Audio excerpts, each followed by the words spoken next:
should be a go with YouTube. Ditto for Facebook. Okay.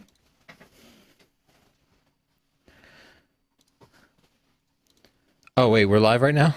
Yeah. Oh, hi guys. This is your opportunity to talk to us in real time live.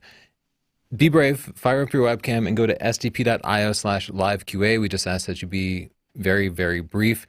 If you're shy, you can also just write a comment and we'll try to read it and such. Chelsea, talk for a second while I finish up this tweet. Yeah, you can ask us questions or have comments about anything that we do or photography. You can ask me, life advice if that's what you want to do. But be brief. Don't be boring. Don't you dare be boring.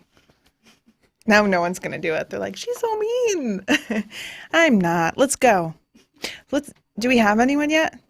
I'm just refreshing to make sure here. Yeah, I don't know that anybody's dialed in yet, but we do have some questions coming in.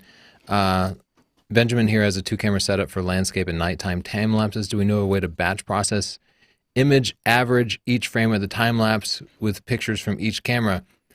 No, I don't know a way to do that. But Kyle Wolf is here. Hi, Kyle. He might know that. Hi, Felix. I see a lot of you that I see in the comments all the time. So that's fun. I get to actually read the comments this time. I don't get to do that for the live show because I get distracted. Can I say one of the most common questions we get is, are you coming to visit where I live? And the answer is we don't have any trips planned at the moment. And part of that is because we have a brand new puppy. And the puppy makes it difficult to travel for more than about 2 hours at the moment. So right now we don't have any trips anywhere planned.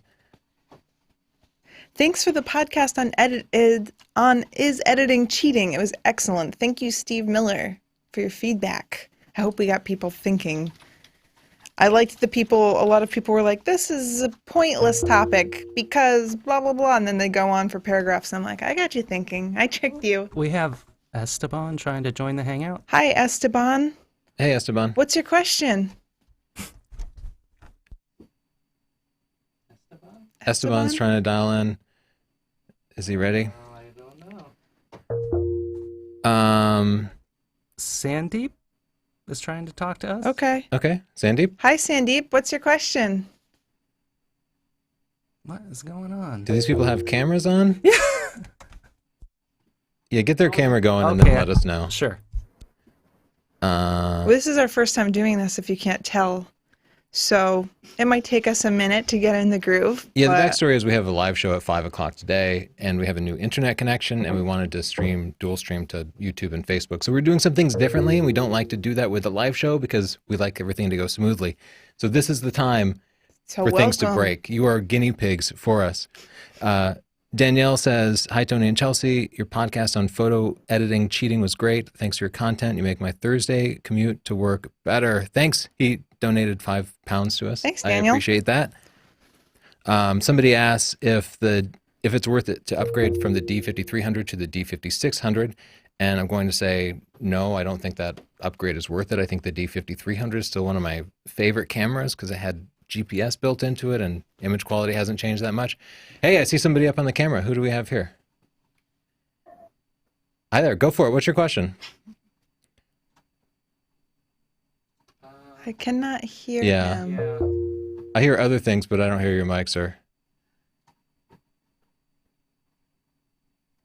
Well, we can come back while he works out his mic problems. Maybe this is our first time trying this, so work out your mic and video problems.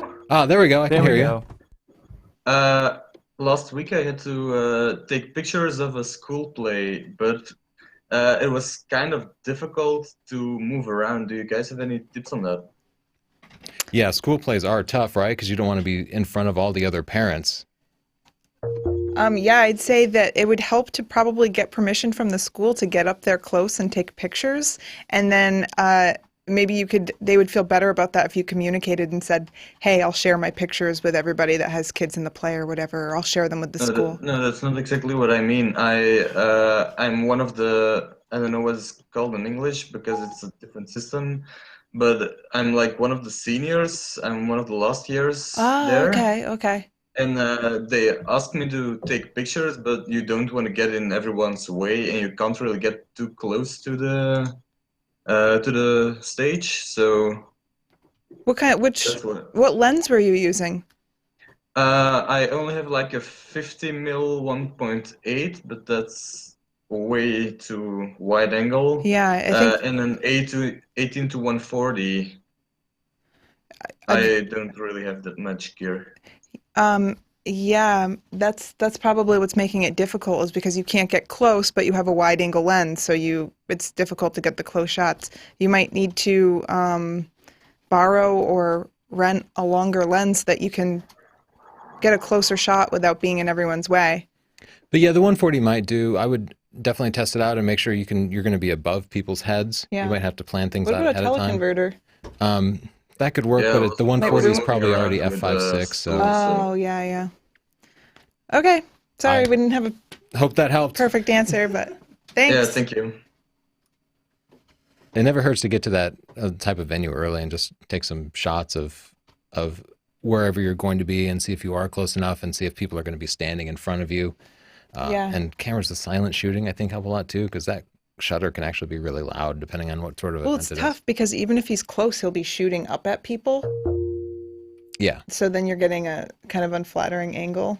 By the way, if you go to sdp.io/liveqa with a webcam and make sure your mic works, you can ask us a question. When you're done, we're going to just bounce you from the chat so that we can go through other questions. So don't be offended. We're trying to be quick with people. You have anybody else lined up, Justin? Someone in the comments asked how long we've been doing YouTube for, and I don't know. How long have we been doing it for? 6 years? I think it was, around 2012 when we really started things. I was doing like random computer stuff before then, but about 6 years.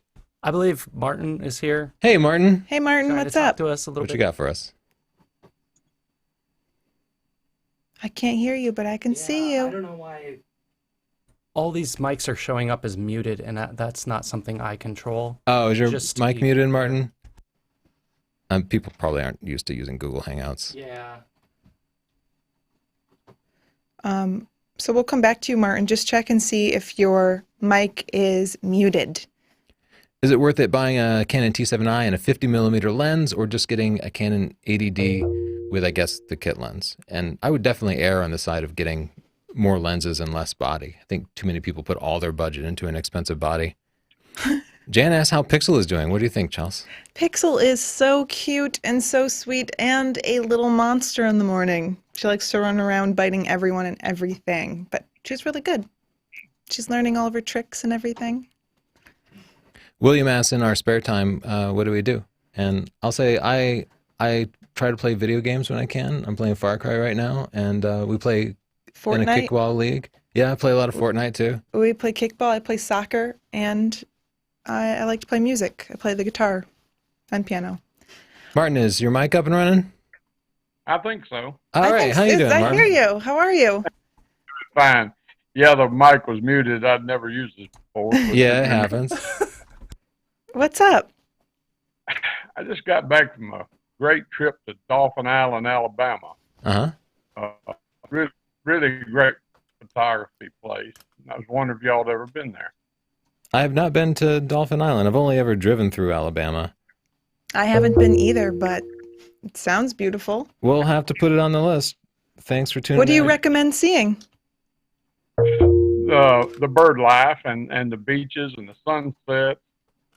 I would really It's like to just a- see some different birds because, you live in one spot, you see the same birds every time you go out, so we'll have to put that on the list.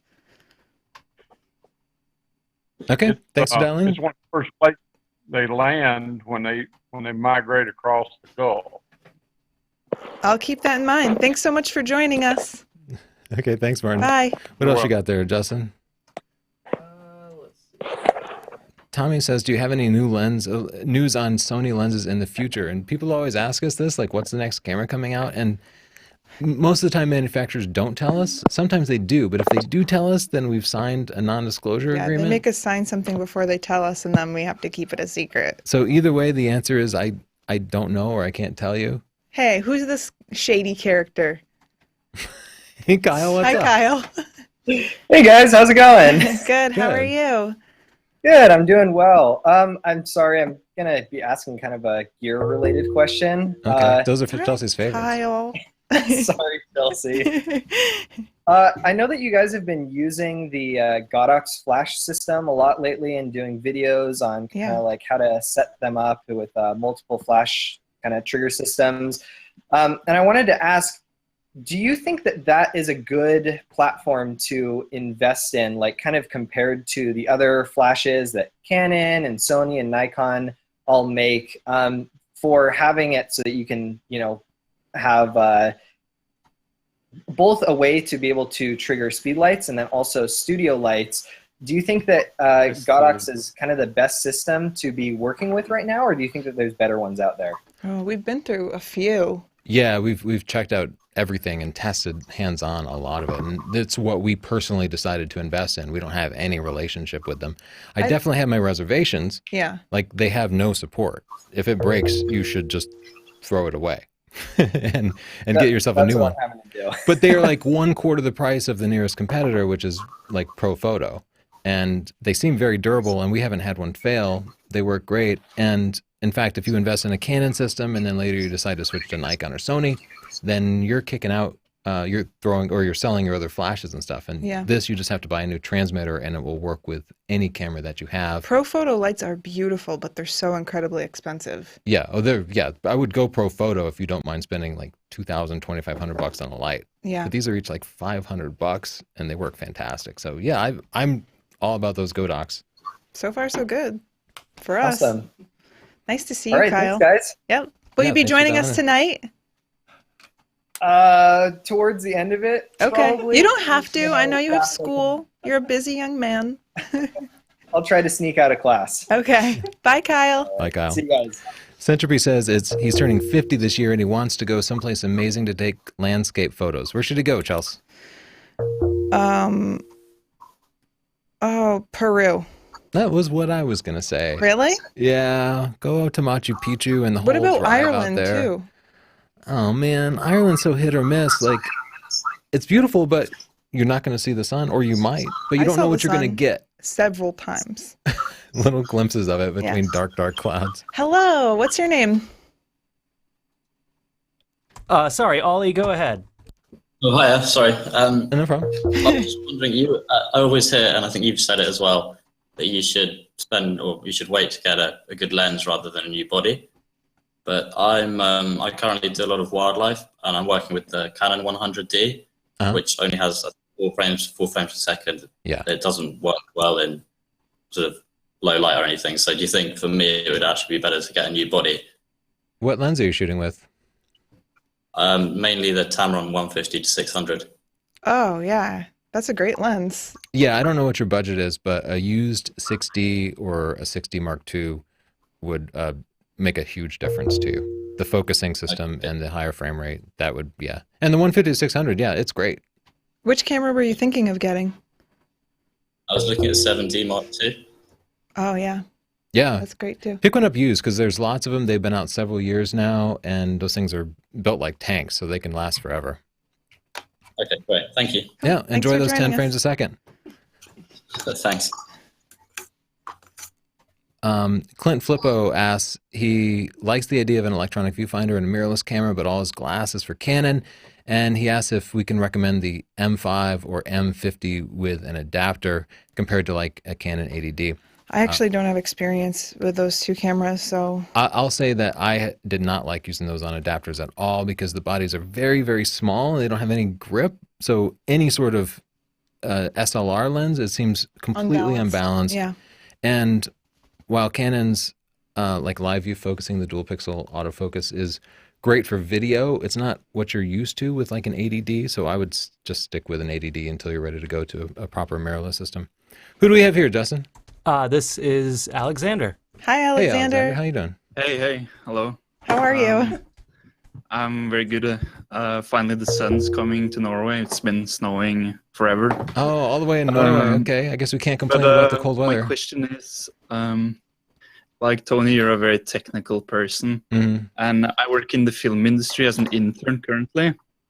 And you hate image noise. I always notice you're talking about optimal noise. You hate grain. It's the filth. but in the film industry, we add noise more often than we remove it, like film grain or whatever. So I'm wondering, when you watch movies, are you like, darn, that film grain, or No, I think it's a different thing in movies. Well, I'll let you answer since he asked you specifically.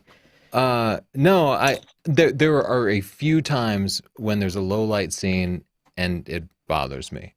But I think there's something pleasant about film grain, and I know often they add a little film grain because it actually makes things look sharper. So I guess the answer is no. It doesn't bother me as much. I also think it's different when we're doing, especially when Tony's doing a technical review. Camera manufacturers are often priding themselves in having low noise. So we're often testing for noise, and then we're judging the camera on that. But we don't necessarily mind getting noise in our photos if we're just shooting casually or something. Yeah, sometimes at work we even use garbage lens for some films because that's what fits sometimes. Yeah, and in films, like film is very expensive to use when you're making a movie, so I could see how that would be a coveted thing to have your movie look like it was shot on film. Mm-hmm. Yeah. Good question. Thanks for joining us. Thanks. Okay, bye. Enjoy the sun. Jose We haven't Perez. had much sun either, so I totally relate. It's been just snowing and raining. Every time we see sunshine, we're like, ugh. Jose Perez asks, who is our favorite stand-up comedian? The first thing that came to my mind was I saw this Chelsea Peretti special recently where she had dogs in the audience, and I was like, who would do that? I love her. She's so weird. I think that was my favorite one I've seen in a while. And Dave Chappelle's super funny. He is, yeah. Can I say Mitch Hedberg, or is that too late? Well, I don't think it's too late. But I don't think it'd hold up. This is Michaelino. Hey, Michael, what's up? Good afternoon. How's everyone doing? Good. I'm doing good. You look official. No I'm kidding. very Look at impressed. this whole mic and everything. No, I actually just drove home from work. I sped home past a few police officers to make this live stream. Good for you. Okay, so I'm going to take this question very seriously. No, it's not serious at all. I'm a really goofy person. What I have to ask is, because I have a coworker that wants to shoot with me, and I told them my prices, and she just thinks that you take a picture and you give it to them out of camera, and she doesn't consider the editing. So how do you, people that don't know about photography just think it's a picture? How do you tell them or translate to them that there's a lot of work that goes into? I mean, that's a big problem, right? A lot of people will say, just hand me the unedited files and I'll do it. And they don't understand you're handing them a finished product. What kind of pictures does she want you to take? Well, she wants birthday pictures and in certain places. So everything isn't set in stone yet. So she just wanted a quote. And I told her that it takes a lot of work to do what she wants, because she wants 2 days. That's a lot of work. Wow. Dang. Yeah. I wouldn't underprice yourself just to fit into what she wants. I would just tell her, say, this is what it costs. This is how many hours that it takes me. And if she really doesn't understand and she seems offended, I would just explain to her, I hope you're not offended. You could look up prices of other photographers. It's more work than people see, and I hope you understand. And if she still doesn't get it, you can send her my podcast about pricing your photography, because I go into that and I'll do all the dirty work for you and, tell her what's going on. Another approach might just be to say, hey, here's my price. I understand that might be high. Here's a photographer in the area that I recommend. So we often go right to a recommendation. No, he's not recommending anyone. He's going to get the job. He's going to get it. Well, I know if I push him towards Sam, they're going to see her prices and be like, oh, they weren't trying to screw me after all. Pick someone expensive. Yeah. Does that help? Yes, it does. Thank you very much, Thanks. Tony. Good luck with it. Thanks for dialing in. All right. That's a tough one. We get that question a lot. So many people think that you take the picture and then you're done. They don't realize you prepare for the event and then you edit the pictures and you have to look through them. So it's tough. Who's this, Justin? Let's see. It's been a while. Well, Sam Shannon on Facebook asked if she should get the Flashpoint light system or the Godox system. And if you're in the U.S., get the Flashpoint system, because then Adorama will support it. Just another strobe question. This is Lee James here. Hi, Lee. Hey, How Lee, are how you you? Sorry. Hi. What's up? So what else you do? My question is, I'm trying to get into wedding photography, but it's very difficult, and especially because I've tried to do second shooting with different people, and they've mostly told me no, or I need experience, but it's difficult when I'm. So you're breaking up a little bit, but what I'm hearing from you is you want to get into wedding photography. You tried to be a second shooter, but people said you didn't have enough experience. Have you tried just shooting portraits of people that you know? Sending plans in the afternoon. And getting experience by that? Justin, I have done. Okay.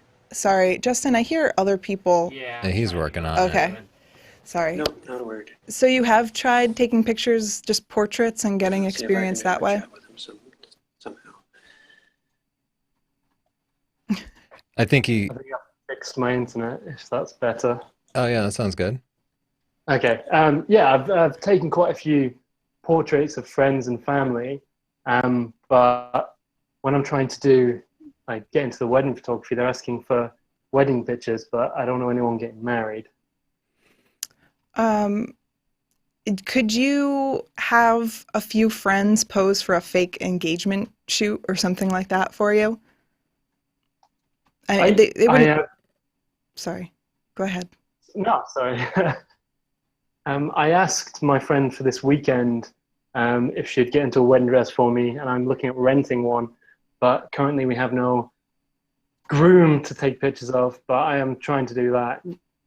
I think that that's a good plan, and even if you don't rent a dress, if you just have people dress up like they're doing an engagement shoot and use existing rings and get some ring shots and things like that, you might be able to get enough pictures that people can see you're a good photographer. It's hard to get experience shooting a wedding if nobody wants to hire you to be a second shooter.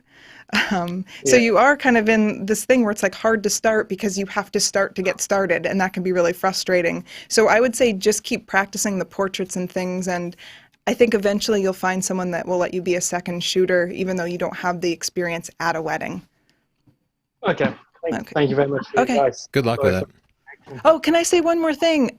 Maybe try joining some forums with people that are wedding photographers, because they often just put out calls for second shooters, and you might get someone more understanding.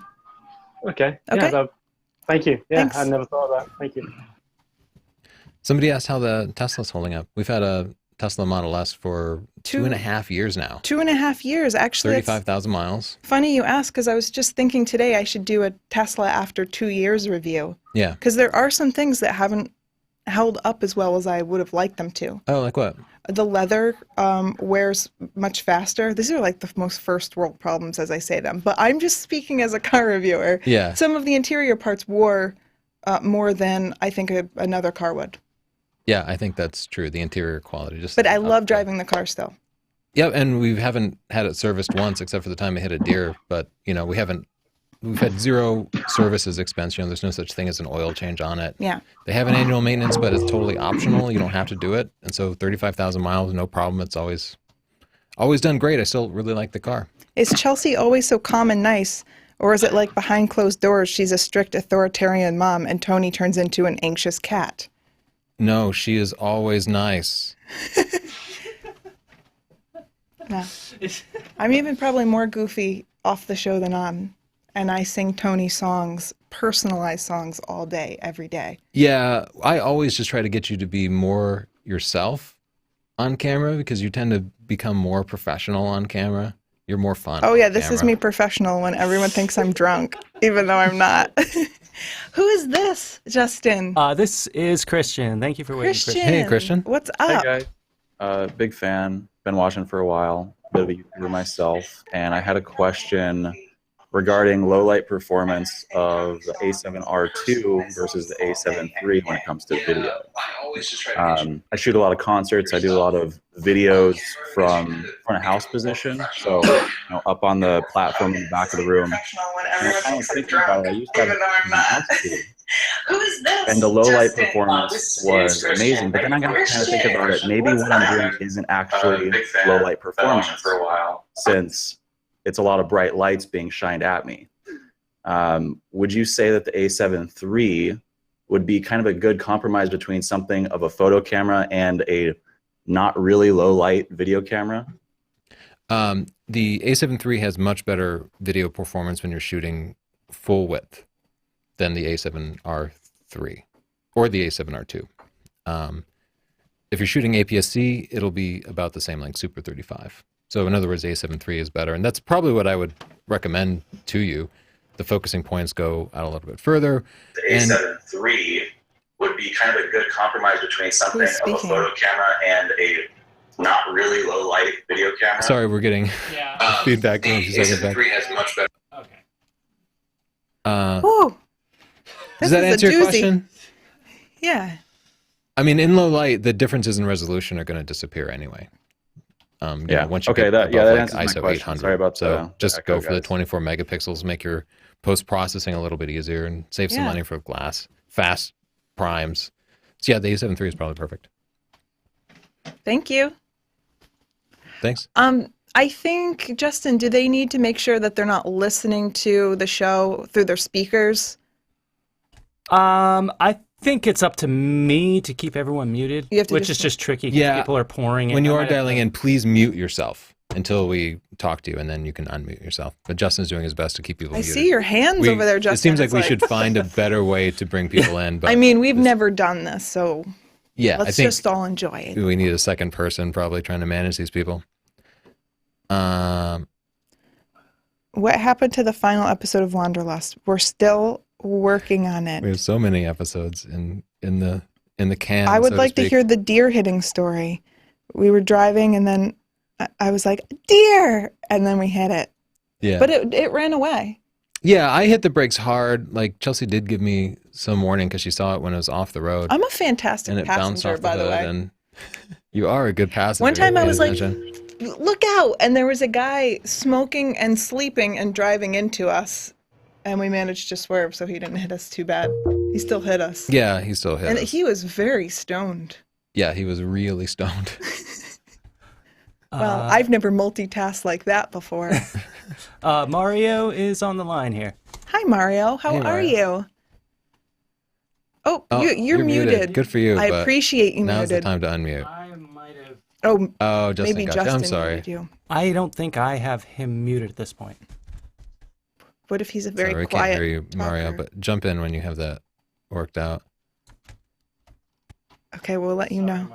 Sorry, Mario.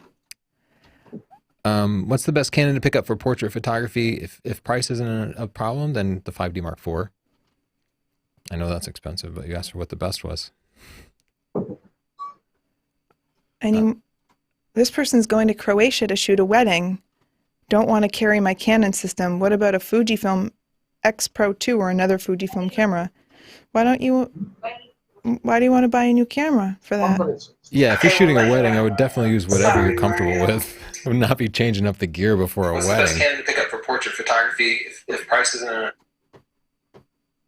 You got a hard job over there, Justin. We really sprung this on Justin. This is our first time, and I think obviously we'd figure out a few ways to refine this process next time around. We are, for the record, if you're just dialing in, we're taking live questions, but this is just a test preparing for our 5 o'clock live show that we do. We wanted that to go perfectly smooth, so we hacked this live Q&A together to test out our bandwidth. We're dual streaming to YouTube and Facebook. We're using higher bit rates and stuff because I have 500 megabits upstream now. That's right, fiber. You got a hard job over there, Justin. We really There's a poltergeist in the... Okay, this is Cody. Cody, go ahead. Hey, Cody. Hey, Cody, what's up?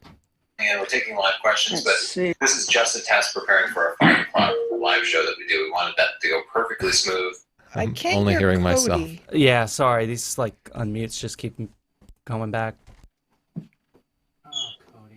Am I muted? There you go. are, Cody. Okay. Okay. Question regarding lenses. I'm curious about full frame lenses versus cropped lenses. Assuming you put it on a cropped body, I understand the millimeters, you have to multiply the crop factor, but the aperture, if a lens is designed, says it's a cropped lens, do you still multiply the aperture by the crop factor to get an equivalent crop factor? Or when it says it's a cropped lens, does that aperture is that the real aperture as stated by the manufacturer? This is a good question because it's a really common question. Crop factor is determined by the size of the camera sensor, not by the lens at all. You only need to apply a crop factor if you want to understand the results that you'll get in comparison to a full frame camera. So it's like comparing miles per hour to kilometers per hour. Obviously nothing physical about the lens property changes, but if you saw a speed limit and it said 100 kilometers per hour and you're used to miles per hour, you'd want to go through that conversion. So if you happen to be comparing a full frame camera to an APS-C camera or something with a different size, or if you want to replicate the results that you saw on a different camera, that's the only time you'd have to use the crop factor. So the lenses aren't lying about their physical aperture, though sometimes I think it's pretty dishonest if they give you like a 35 millimeter focal length, but then a not 35 millimeter aperture, because then you're inclined to compare the results to 35 millimeter, but you wouldn't be getting those same results. Yeah. So anyway, in summary, how the lens is designed doesn't matter. The f-stop on it is always the true physical f-stop, but if you wanted to compare it to a full frame camera and lens combination, then you would always apply the crop factor to the lens's f-stop, regardless of its design. Wow, that was thorough, Cody. I have been asked that question a lot, so I have a answer really in the He got you on that one. there. Thanks for joining us. Cool. All right. This person said, Buddy Walrus said, will birds find me less noticeable if I put on wings and try to fly like them? Justin, would you like to take this one? Sorry, I'm just like information overload right now. That's okay. My apologies. I took down the link so we can go through the people that we have on here, and hopefully nobody else will dial in. Who else do we have here? This is Mahmood, who's been waiting for a while here. Yes. Hey, what's up, Mahmood? Thanks for waiting. Hi. Hi, thank you. I'd like to ask a question, more of an advice. Can you hear me? Yes. Okay. I think. The thing is, I'm a dedicated landscape shooter. Okay. I don't care about how many focal point there are and how many features in the camera. I'm a dedicated landscape shooter. So following the DxO mark, it says that under the crop frame, I should buy Nikon. I'm a Nikon shooter previously, but currently I'm trying to get to some tools that I can get in professional photography. So I'm planning to get either under crop frame 5300 with 17 to 15 millimeter sigma, or D7200 with that 17 to 50 sigma, or Pentax K1 with 2470. And I never found any particular review about that Pentax lens, which is 2470. I couldn't find it into online or any other review that this lens actually, how much sharp this is. So I'm asking you guys, I didn't know you used it before, but I'm just asking you guys, what should I do? The Pentax K1 with the Pentax 24-70 is excellent. If you want to know about it, it's the exact same thing as the Tamron 24-70. They just rebadge it. So you can look up anything on DxO Mark about the Tamron 24-70. But it's considered a very sharp lens. And I think the Pentax K1, especially for the price, is really the best landscape camera that you can get. So if you're choosing between that and the two Nikons, I would definitely go ahead and get that Pentax. It'll serve you really well and give you amazing, amazing results. Thank you. Thank you very much. Sure thing. Thank you. EVDo42 gave us $10 Canadian and had the question, he's considering an A7 Mark III. The native Sony mount Sigma 50 1.4 art is the same price as the Canon version with the MC11 adapter included. Do you feel adapted glass functions equally? Definitely does not function equally. It's not as good as the native Sony glass, but the MC11 adapter does really pretty well. It's just not perfect. I would prefer to stick with the native. Yeah, definitely. But I see so many people out there who swear that the MC11 is as good as the native, and it's definitely not, especially if you like rely on it for professional use. But it can get the job done. It's just not perfect. This is Mark. Hey, Mark. Hi, Tony, Chelsea. So my question is about controlling light. Now, I've seen your studio area and it looks amazing. However, in the UK, we don't really have houses of that size, making space quite limited. Now, I've got the area where I practice my portraiture set up in my dining room. We're talking 7-foot ceilings and maybe 8-foot square, including a background. What can you suggest regarding ways of controlling the light? I'm finding that as soon as I put lights in it, even at low power, I'm getting a lot of spill. What can you recommend to people like us who don't have the benefit of a large studio area where light can bleed off using inverse square rules? Well, we've definitely been through this because we used a garage, which was pretty small for a studio for a long time. One thing that you could do to prevent light from spilling, if you mean it's bouncing off of the walls and then filling in your model where you don't want light, is you could put something black there to block the light from bouncing. So you could put, what could you use? Like if you have the... some poster board or an extra piece of backdrop or something. They sell kits too, you know, the round reflectors, and they come with the black side. I cannot think of the name of V-flats, they call them. Yeah. Yeah, so that works. And you can grid your light sources to direct it some. If the height of your ceiling is an issue, sometimes if you're taking portraits and you can't get the light high enough, it's an unflattering angle, you can do headshots by having the model sit down, and then the light doesn't have to be as high to get that flattering angle for the light. I'm quite okay with getting the light position. However, the issue is that even with a soft grid on the front of, say, the softbox, I'm getting light bouncing off places like the ceiling and such. And I don't know if it's just an issue with, that can't be resolved, but, light bouncing off the ceiling. By the time it gets off the wall, it's not so bad, but it feels really limiting to be constrained. And I've not yet found any way of working in such to get the contrast I want and the light quality I want. I don't know if I'm just completely screwed in that regard, or if there are ways that people have found to work around it. Grid it and move the light source closer to your subject. Or use the black V-flat too, and that will prevent it from bouncing. It will absorb the light instead of bouncing it. You can put it over the model or on either side of the model. Okay, thank you very much. Okay. I'll also say there's never been a better time to be a portrait photographer and not have a studio, because more and more people want shots outside of the studio. Yeah. I know that's also difficult in the UK because it rains so much, but... Well, went out on a great shoot the other day, went into a park in Sheffield, and lovely day, everyone out with barbecues, and managed to get the lighting set up, which was all great until I accidentally knocked the light stand over in the middle of a park and felt very silly about it. Yep, but that happens to us all the time. You never have enough sandbags, right? And who wants to carry sandbags around? Like 2 videos ago. People were suggesting tent stakes that you could actually hold it into the ground. That's smart. And I don't know why I've never thought of that, but maybe that'll help. Thank you very much. Hope we Sure. help. Let us know if that helps. There might be some kind of video in there, a portrait studio in a small space. Yeah, I actually think that we should jot that down. That's smart. Good question. People don't know, but in that video where the light stand dropped, we permanently destroyed our beauty dish. Yeah, we had to get it just fell over and the beauty dish got all banged up. Yeah. Who you got for us next, Kyle Wolf Justin? is so concerned for me with all these gear questions. It's just my life now, Kyle. I've numbed to it. This is Jonathan C. Hi, Jonathan. Oh no, I can't hear him. Maybe you're muted. Can you hear me now? Yes, there you go. I gotcha. Excellent. Greetings from Oakland, California.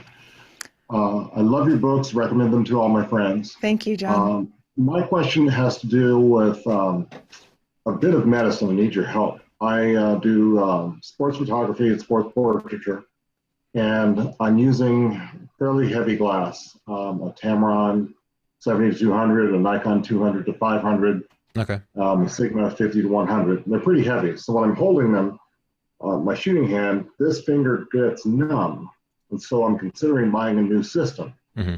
So I'm thinking leaving Nikon and going to Sony, the A7R III or the A9.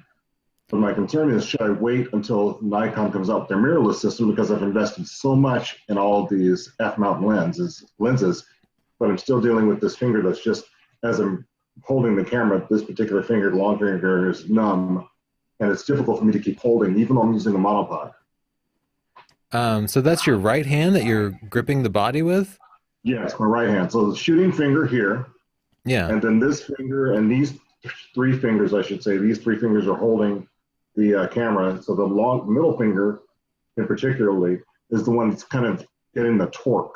And I've been shooting for years, and now this has all of a sudden become a problem. Yeah, you know what? Now that I look at my own hand, I have a callus there. Yeah, I wonder if there's some way you can shift the weight. I know once you learn that muscle memory, it's really hard to change it. Just to address your question, Sony right now does not have a ton of long glass. They're going to be coming out with a 400 millimeter, but I don't even know when that's going to be. They haven't announced that yet. So, but also it wouldn't be any smaller or lighter. Like no. I shoot Sony with the A9 all the time, and I find it more difficult to hold than a Nikon body with the 70-200 because the Nikons have like just better grips, I think. I still shoot with the A9, but it's not for the size, and it's certainly not for how it feels in my hand. Like the lens is 90% of it, so maybe you shave a couple of ounces off, but it's not gonna fix your grip problem. I think the only way we're gonna fix that is by changing how you hold it, or if you wear a glove, or you get a monopod or something. I'm wondering if someone may have invented some extra kind of grip so that it's ergonomically more comfortable. You might want to look into that. I don't know of anything specifically, but there might be some kind of silicone attachment where you don't have to squeeze as hard. That would make sense. But yeah, that's... Yeah, I'm sorry I don't have a better recommendation. I've definitely gotten sore before in my forearm from shooting wildlife, so I can relate. But I don't know of a solution to that. I'm sorry. Okay. If you figure it out, let us know. The experts. Okay, I'll send a text or I'll send an email to you if I can figure it out. Okay. Yeah, I'd love to see it. Good luck. Thanks so much for joining us. No worries. Thank you. We have a couple of people there. Might as well get through them before we wrap it up. Okay, we'll do a couple more and wrap it up. I'm going to blow up my voice before the live show. This is Edward. Hey, Edward. Edward, hello. Hey, what's up, guys? How Can you guys are hear you? me? Yeah, you're good. Okay, I'm pretty good. I got a question. So, what is one of the best stabilizers to use for like a Canon? You mean like a gimbal for shooting video? Yeah, would it be like a Ronin? Well, yeah, I think everybody considers the Ronins the best, but I'll say we've tried half a dozen different stabilizers at this point, and we just decided it's not worth the trouble. So for us, the answer is I don't really know because I haven't tested the higher end gimbals like that. It's like the Ronin 3-axis, but for like it's like a one-handed weddings. 3-axis system. Yeah. Would that be one of the best things to get? I'm sorry, I don't have an answer for you. Like I said, we tested several, and if you check our channel, we tested. I know, Justin, you're not very fond of them. Like there was a Nebula. One was a newer Nebula, and the iCan Beholder EC1, and that actually was not bad, but it wasn't fun to use or anything like that. Yeah, and we haven't compared it. There's so many of them out there. There's literally like dozens of them. So I'm afraid I don't have a comprehensive answer for you. And just the last question. Sure. What would be the best thing to do is wait for the release of Canon? As opposed like to the what? 70 Mark III or the 5DS-X? Oh, I mean, what else would you do? I mean, I'm just wondering what would be the best thing to do for now, because like I need to upgrade, but I don't want to get a Mark IV. It would be a good camera, but there's 4K crop, so. Yeah, the 4K crop is tough. So it's because you're shooting video specifically? Yeah, video, but I want to have like a universal camera, right? So I do photography and videography. Yep. That is tough. I think at that price point, the Sonys are awesome, the A7 Mark III and the A7R III. The D850 is fantastic. I've shot a lot of video with it, and the stills are spectacular. Yeah. It's a good all-around camera. And Canon is definitely lagging here. I think it's interesting. So many people are anticipating that mirrorless Canon or Nikon system coming out. Yeah, a lot of people are talking about it. We did a video about it just recently, and there's still no concrete evidence that it's ever going to exist. And in fact, the people at Canon don't even know. Like, they might be testing something, but they won't be able to get it ready.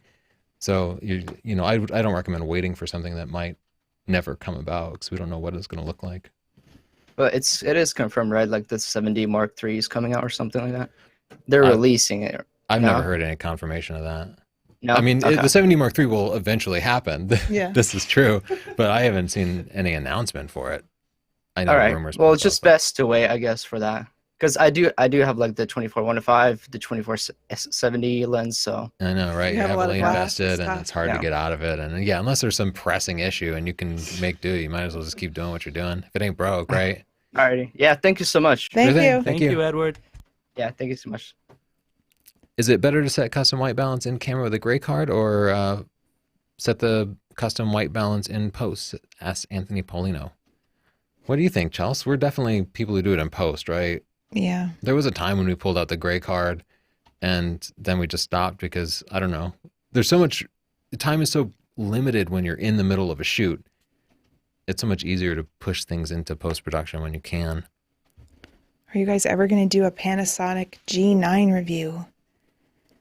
Oh, yeah, that's a good question. I just asked our Panasonic rep to borrow one, so at least we could make a tutorial for it. I know a lot of people are interested in that camera. I still have it in my head that Panasonic makes video cameras. I need to start thinking about them more as viable stills options. Okay. Did we get through all the questions, Justin? There's one gentleman left, and it's not clear if he's on his phone or something. I don't see a video feed, but his name is Jim. If you're able to hear us, Jim. Jim? You have Jimmy, audio? You can could just you ask audio hear and we me? could provide the pretty faces. He's been here for a while, too. I don't know, maybe he just wanted to hear what's going on in the Hangout or something. Okay. What is the worst trouble you guys ever got into? Justin, you go. Oh my God.